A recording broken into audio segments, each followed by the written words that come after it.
Hi, have a nice lunch.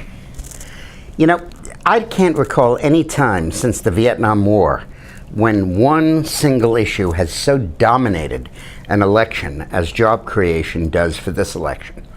And basically, it's the jump ball between Perry and Romney.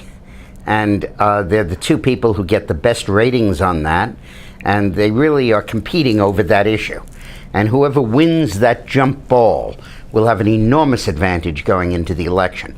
Bachmann's issue is much more the federal deficit and federal spending, which is important, but doesn't begin to reach the jobs issue in intensity. And the approaches that Perry and Romney are taking to the issue are very interesting and diametrically opposite. Perry says, look, I was governor of Texas. Half of the new jobs that have been created in the last 2 years have been created in my state.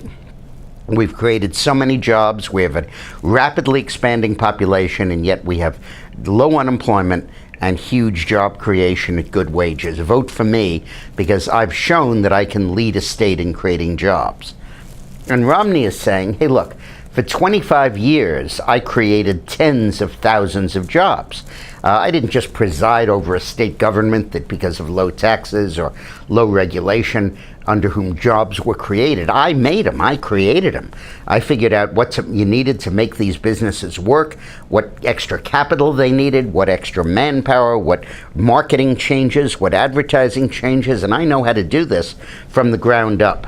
So really, you have somebody with a lifetime of experience in politics successfully creating jobs versus someone with a lifetime of experience in business with success in creating jobs. And it's going to be very interesting to see how deeply down the electorate drills.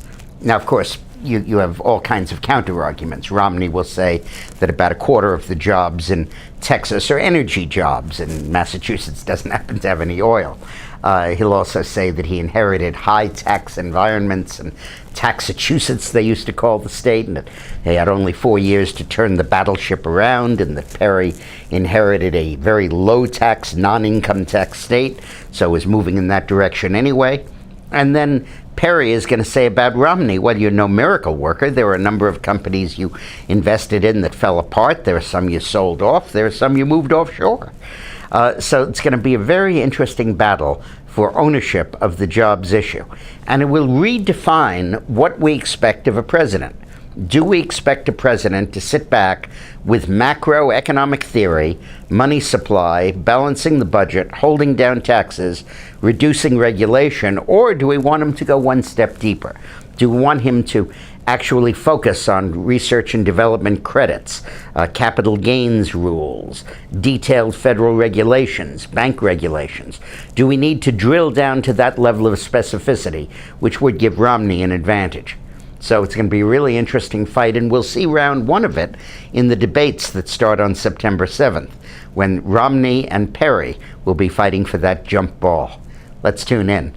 I'll see you then. Have a nice lunch.